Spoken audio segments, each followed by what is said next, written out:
Okay. So again, this is just an overview like last time. We'll start off with an aplastic anemia recap, and just go over like what happened in our last 2-month project. Then we'll go into about Adderall, like all the information you need to know and the purpose for this meeting.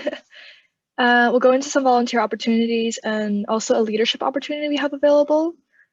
And then we'll just wrap everything up with that.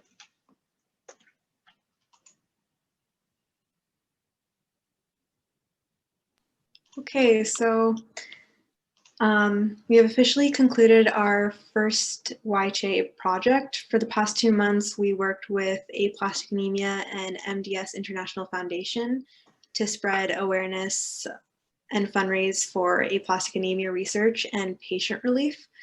We had a 2-month-long fundraiser, several volunteers, and a virtual walk to end the project. Regarding our last project where we worked with aplastic anemia, we were able to raise a total of $2,224.09, which is astounding. We were able to raise so much money with a small group of us just raising for advocacy, and we're doing exactly what YHAA was meant to do. Big thank you to everyone who contributed. Kelly, thank you so much for making the infographic. That's on Instagram. Thank you to Midit and Vidya for doing the videos and presentations. Thank you to Maida, Sophia, and Uma for participating in the walk. And Elizabeth, thank you so much for donating.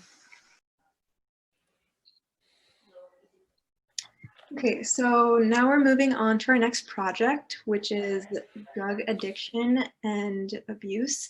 So drug addiction and abuse has become more prominent of a problem in young adults and has become a very severe public health issue. With the closure of schools because of COVID-19 and like a lot of changes, drug abuse has been more prominent.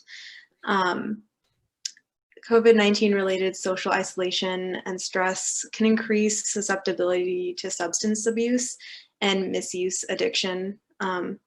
Because of this, YHAA for the months of December and January will be focusing on spreading awareness of ADHD prescription medication and addiction in young adults, specifically with Adderall.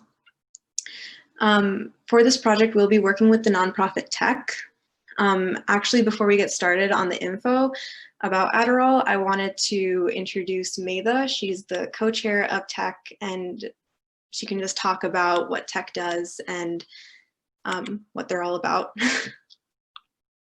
Hi guys, I'm Maida. I'm a senior at Issaquah High School. I'm co-chair of TECH, which stands for Teens Encouraging Community Health.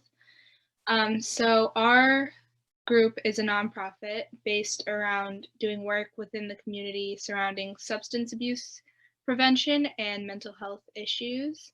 So we hold a lot of events concerning these topics, such as like panels, viewings of like documentaries, student engagement events, things like that. Also we also typically take part in State of Mind, which if you know, it's like a conference of different events, and they're all like on presentations from anything about how to manage anxiety and stress to body image issues. But yeah, we have been doing work in topics such as Adderall addiction for like the better part of a decade. And so, yeah, we're just excited to partner with you guys on this. Thank you. So before we get started on our presentation, we would like you guys to take a quick pre-presentation survey just to know how much you guys already know about this stuff. Please make sure to complete it because this is how we're taking attendance for this meeting. I've linked it in the I'm going to link it in the chat right now. And you guys can take like 5 minutes to fill it out.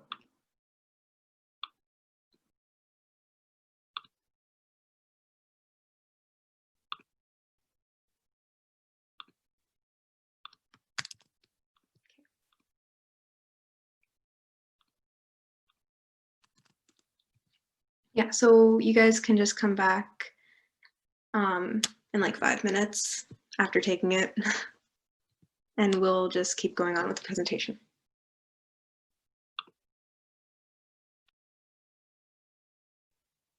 Right, you guys are taking the survey real quick, just to let you know, we will be continuing with the 2 Zoom call way we did last meeting if you were here. Again, because of Zoom's free trial and all that, and because it's not viable for us to pay $15 for every Zoom meeting, we'll have you guys sort of transition to another Zoom meeting. So I'll post that in the link in chat when the time comes, so you guys can just move over to that one and we can continue with the presentation. Again, really sorry about that. It's a little inconvenient, I know, but like, again, we can't do like,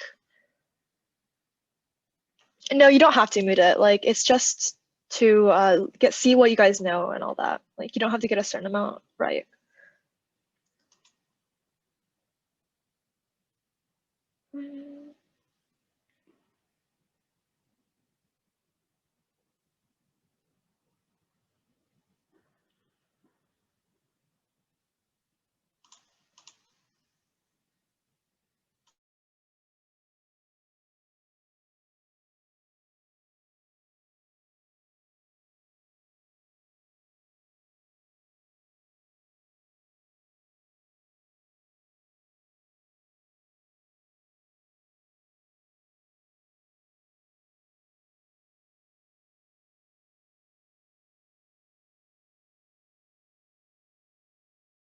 If you don't know the answer, just feel free to put just I don't know.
Okay, so hopefully you guys have already finished that. We'll just move on if you haven't.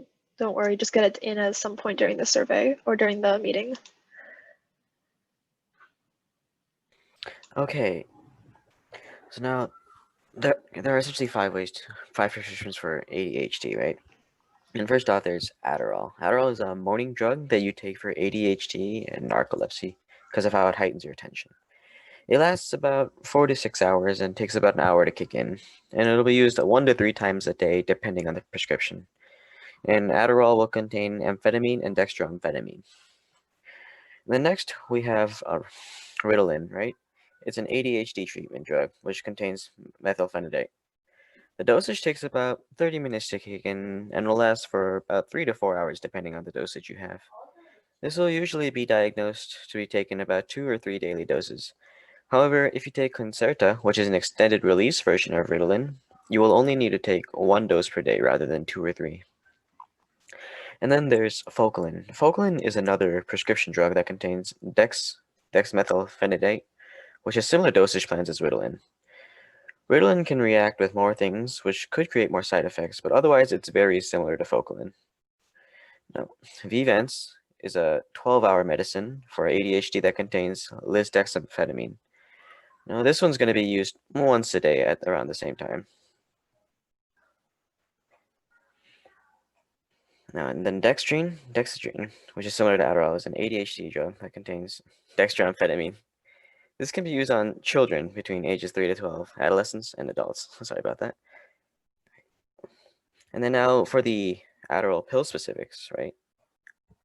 Now, as a pill, Adderall can be hard to identify, and because of that, real pills can be hard to differentiate from fake pills. This, along with how addictive Adderall is, it can make Adderall a dangerous drug to get addicted to, and more on that later. Now, the usual 5 milligram dosage will come in a white tablet, but Adderall pills can look different from each other, depending on the dosage. Another type is the XR pill, which is short for extended release. Now, this means that small dosages will be applied throughout the day rather than through individual pills, which makes Adderall XR a drug that you can take once a day rather than multiple times a day.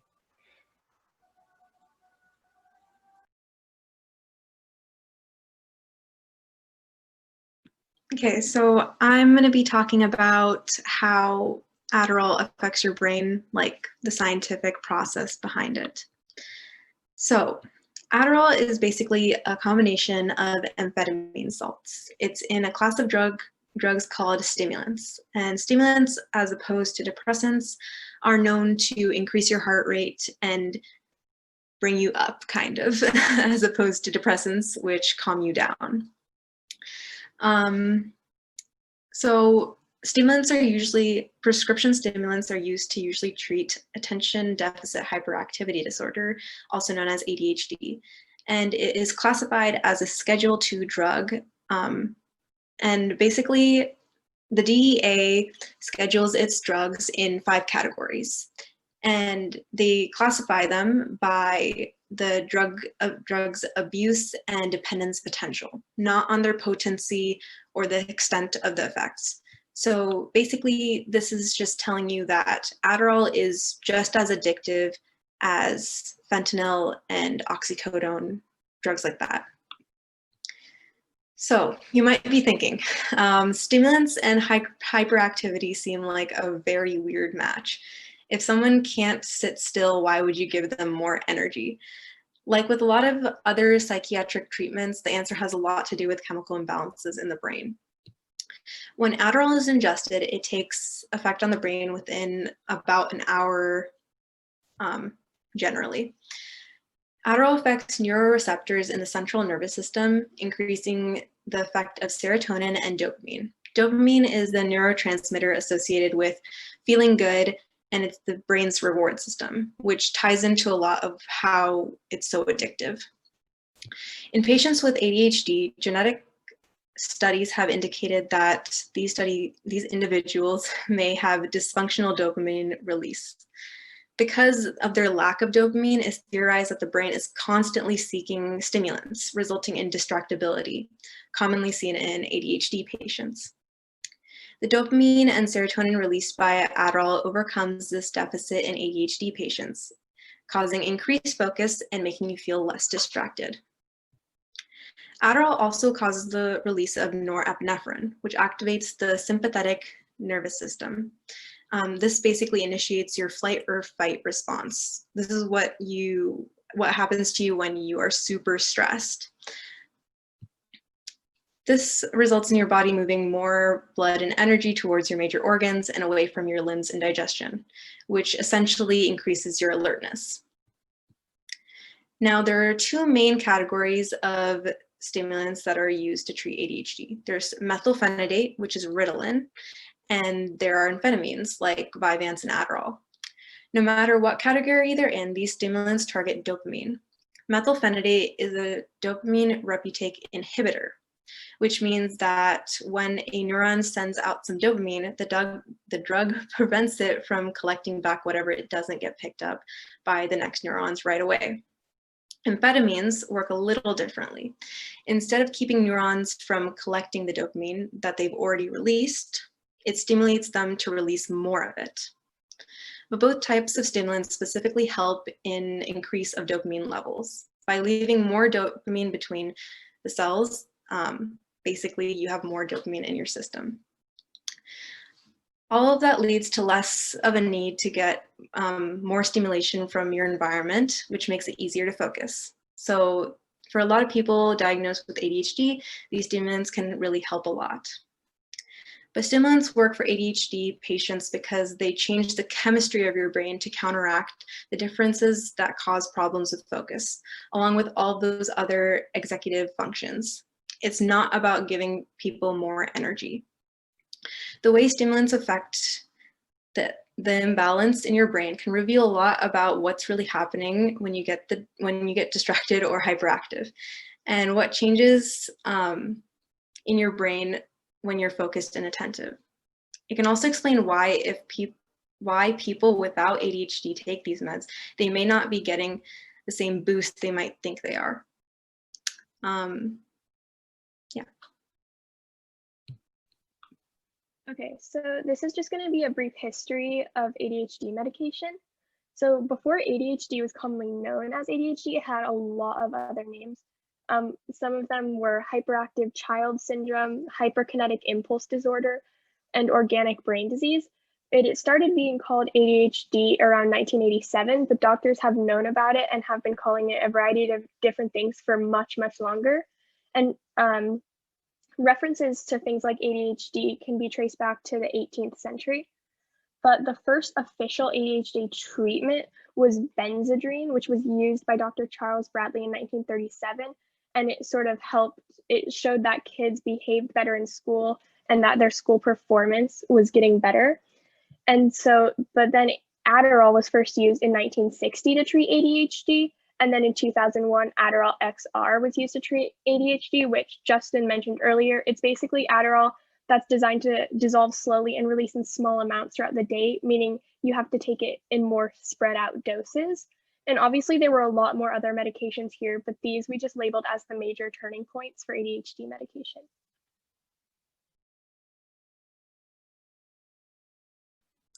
Okay, so since I already talked about the scientific effects on your brain, I'm kind of just talking about how you would feel on this medication.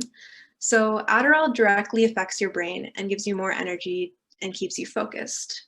It really is just one appeal, but it's super strong.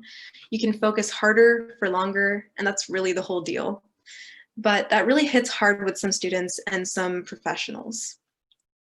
To be able to study for that test you really don't want to, or be able to pump out that essay that you got to turn in a couple hours, you can stay up for a long period of time and get work done. In a world where everyone is trying to be successful and be the best they can be, this drug seems like a miracle. Students think that if you take this drug, you can achieve anything, be more motivated, focused, spend less time on getting work done, being able to get more work done, doing better at your sports, getting better grades. This is what most students want. And this drug seems like it promises you all of that. And that's really the reason why so many people take it at some point. Since 2007, prescriptions have doubled in the US, and even those who don't have a prescription are using. An estimated 30% of university students used Adderall at some point as a study enhancer. Basically, the whole sales pitch is this drug will make you a better student and you won't have to try as hard. It won't have to be so difficult on you. Your life is already so stressful, maybe this can help. And it's very understandable for a student to want that. It makes life a little bit easier and you can still achieve success. In pop culture, Adderall has been prominent, it has been called the study buddy. But what many fail to remember are the consequences of taking Adderall. And these pros may not be as great as they seem, and nothing comes without a cost. Okay, so since I talked about all the pros as what you expect from taking Adderall, I'm going to go into the negative effects of Adderall. So without a prescription, Adderall is taken as a study drug by students and increasingly young professionals looking for an edge that can keep them awake for longer to get more done. Students don't appear to appreciate the threat Adderall poses. One study of undergraduate college students found that only 2% considered using Adderall to be dangerous. However, it's far from being a benign drug. So we actually found a testimonial from someone who actually was prescribed ADHD medication because he had ADHD, but he abused it by taking extra doses. So this kind of shows that Adderall abuse doesn't just show up in people who don't have prescriptions, who are just getting it illegally, but also it can be in people who actually have ADHD and are taking more doses than they're supposed to, or their doctor recommended. So this person said that they started increasing their dosage on their own, not thinking much of it. It was a legal prescription drug, and even kids got prescribed it, so nothing bad really could happen. And as soon as he started increasing his dosages, he started feeling the Adderall high, basically being able to retain a lot more information, feeling like he could do anything, feeling more progress, and his grades shot up. And so many people were proud of him. They saw him and they're like, wow, like you're doing so good. So he didn't have a reason to stop, and everything was going so well from him, and he didn't see any negative effects. But as time went on, the stuff stopped working. So basically he started building a tolerance. The more and more he took it, the more the drug had less of an effect on him. And this kind of shows more into the addicting effect that it has. Basically, you will have to take more and more of it to get the same effect, and that exacerbates the side effects even more. So basically, as he took more and more, he started to feel some small side effects like insomnia, decreased appetite, headaches, restlessness, anxiety.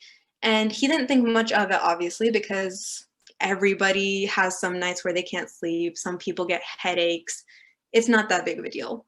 But as time went on, the effects became much more extreme. He had changes in vision where he couldn't see sometimes. He got super blurry vision. He had occasional chest pain, and he said that he was freaking out because he thought he had a heart attack. He said he had constant nausea, but since he wouldn't be eating anything, because he would never be hungry while he was high, he wouldn't have anything to throw up. So it was just constantly being uncomfortable. So basically this just shows that people taking the drug without a doctor's supervision, of course, haven't had the risk versus benefit discussion with their physician and haven't been evaluated for pre-existing conditions like high blood pressure or any of these things. So this could be even more dangerous towards people who just haven't consulted a doctor. So your doctor knows you, your weight, your height, your medical history, conditions you can be vulnerable to. They prescribe doses based on their knowledge of you. So when you're taking another's prescription, you are in unknown territory. You have no idea what this drug will do and how it will react to you. And same with people who are prescribed it. When they don't use it as intended, like how the person in the testimony abused it, he was presented with many negative effects. So if you do think you have ADHD or you have been having problems, go talk to your doctor, get a prescription, and take it as intended and be safe. This is a serious drug that has serious consequences, and we really have to ask ourselves, are the benefits of this medication really worth the risks of the side effects? So in the past decade, the manufacturing of Adderall and other prescription stimulants has increased by 9 million%. And 5.2 million Americans use Adderall without prescription. But keep in mind, this number, 5.2 million, is how many Americans actually admitted to using Adderall without prescription. So the number is likely much, much higher. Full-time college students are twice as likely to abuse Adderall than their peers who aren't in college. This just reinforces what Swetha has already told you, that amongst people who are under a lot of pressure to perform, like being in college or a high-stress job, Adderall is super attractive to them. Now that we know more about Adderall, how it works, and the science behind it, I'm going to address the topic of addiction and Adderall abuse. So first off, when referring to the symptoms of Adderall abuse or how you can tell if your friends or family members are abusing it, it's a different subject than discussing the effects of Adderall like Swetha did earlier. Of course, these symptoms will vary from person to person, but overall, the telltale signs are, but not limited to, social withdrawal, aggression, loss of appetite, extreme weight loss, exhaustion, and a prioritization of obtaining and using Adderall above all else simply due to their inability to function without it. They'll often have trouble like controlling how much Adderall they take and may start ignoring important societal or familial obligations. And a large contributor of Adderall abuse and addiction is just the lack of stigma surrounding Adderall, at least compared to other drugs. When you ask your friends for like opioids or like heroin, you know, there's a bad connotation surrounding it, and you'll usually be asking in like secret or within a small group of connections. In fact, actually, that is a problem with treating opioid addicts, that extreme public, personal, and structural stigmatization that makes it so hard to help them. On the other hand, you have college students openly asking for Adderall in group chats or forums, treating it almost like Tylenol or ibuprofen and not really realizing how dangerous Adderall can be. Again, this comes down to the complete lack of stigma surrounding Adderall and just the misconceptions that Adderall is safe because it's an over-the-counter drug and it's prescribed to children. And, you know, it's prescribed so easily now. What people don't really consider, though, is that these drugs require a specific prescription and a specific diagnosis because of how dangerous they are and how addictive they can be, as Swetha covered earlier. Even those with ADHD kind of have to be careful when using Adderall and are prescribed specific doses based on their medical history and personal health, and etc., because of how addictive Adderall is. And really, the best way to fight Adderall addiction and abuse is just to spread consumer awareness and discourage the prevalence of the myths surrounding Adderall.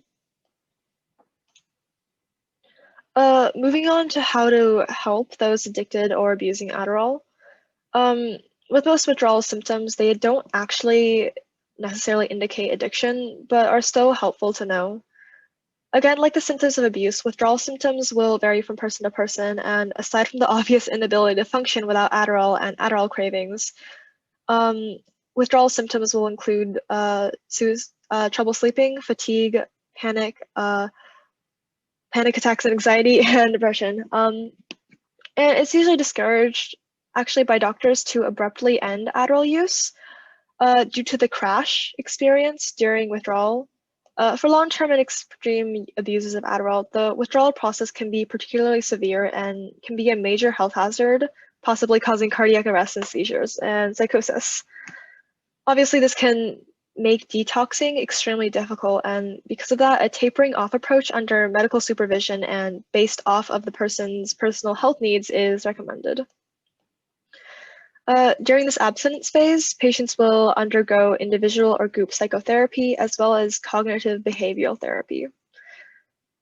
Medication-assisted therapy, although often used with drugs like opiates, isn't often employed with helping those with Adderall addiction simply because a drug that specifically targets Adderall abuse just hasn't been approved by the FDA. So Kathy touched on this in a few slides back, but there are a lot of misconceptions about Adderall itself and its usage. I want to tackle that with y'all. I just have a couple myths on the slides. The first one is this belief that Adderall can make you smarter.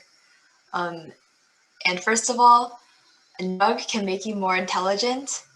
Adderall can make you focus more, but it's not going to take your tests for you, it's not going to do homework for you, and it can't give you an A that you want. And actually, students with Adderall have lower GPAs on average. And so Adderall is not necessarily like a magic drug that is going to improve your grades or get you to do everything that you can't do already. Another myth is that Adderall is for your brain, and that it's just like a supplement that you can take. You really need to take it seriously.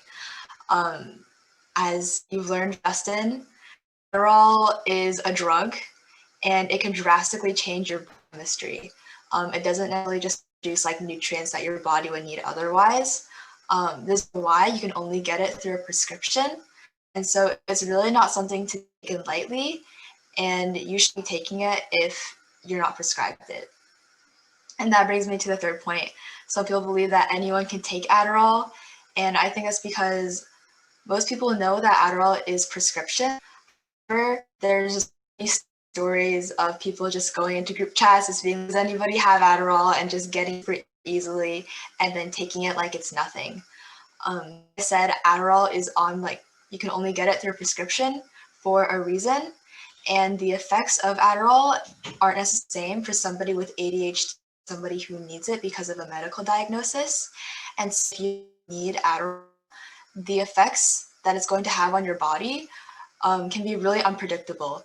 You might not necessarily have, like, your body may not have been necessarily like a doctor you for any previous health issues. They don't necessarily know what it's due to you. So if you need Adderall, you should take it. It's addictive, it can hurt you. And so, yeah. Another is that Adderall is safe. Know that it's prescribed to children with ADHD from a very age. However, that does not mean it's safe. Again, they get evaluated by a doctor, and the doctor can screen them for any health issues, and they can know whether or not it's safe for the child to take it. Adderall can cause high blood pressure, rapid heartbeat, a lot of heart problems, also problems in your brain like sweat. And so it's not something that's necessarily safe to take just because children are given it. The last myth is that you can just stop Adderall if you're having bad side effects, or maybe if you already aced that test and you don't need to take Adderall more, that you can just stop and any effects are going to go away. That's not true. Aside from the immediate effects that can happen, take Adderall, long-term use, especially from addiction, can have really bad long-term side effects. I have some of them up there: weight loss, malnutrition, loss of muscle tissue, you can get heart damage, you can get depression, psychosis, and you can get a lot of memory problems. And these aren't things that just go away when you stop taking Adderall. And that's not even mentioning the fact that it's hard to stop taking Adderall because it can just be so addictive. And so when you take Adderall, just know that it's not some like short-term thing you can just take once, get it and the test, and then be done with it. There are serious long-term side effects that can follow you throughout your life.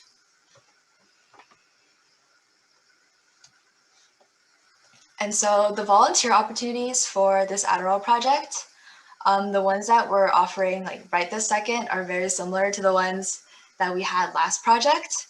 Like October, we just had the live presentation. We have the infographic, which is just you make an infographic on the information presented and we'll post it on the Instagram. The video, kind of like the live presentation, but it's in video form. These are just the ones that we're offering right now. And you can send an email to the YHAA email if you're interested.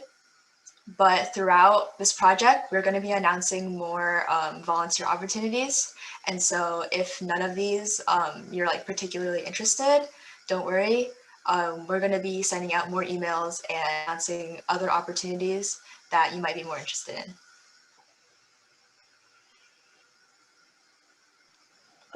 Okay, so now this is about the ambassador leadership position. Unfortunately, this doesn't apply to Skyline students, but if you do have like any friends who go to different schools, that'd be great. And the basic idea is just to help spread awareness, like to spread our overall, I guess, like our outreach. And it'll basically function as just like within separate schools, there'll be an ambassador who helps lead that group or that school with like volunteer activities, things like that when we really get active and COVID isn't a thing anymore. I mean, yeah, again, it's just to help improve our outreach and sort of get to more people. Yeah, those are our references, so we're not just BSing. So yeah, thank you for everyone who was able to make it to the meeting today. And if anyone has any questions, now would be a really good opportunity to ask, or else you can ask them at our email or our Instagram, which we have linked up there. And yeah. Yeah, that's it for today. Are there any questions? Yeah. A question from Vidya: when would the live presentation be due? It's similar to last month's or last project's thing, where you just do a live presentation with a group of people, whoever, and it's just due whenever we finish this project, which should be 2 months from now, at our next meeting, basically. So there's a very long time for that. So feel free to do that whenever. Just make sure to send us an email before you do that. That'd be great.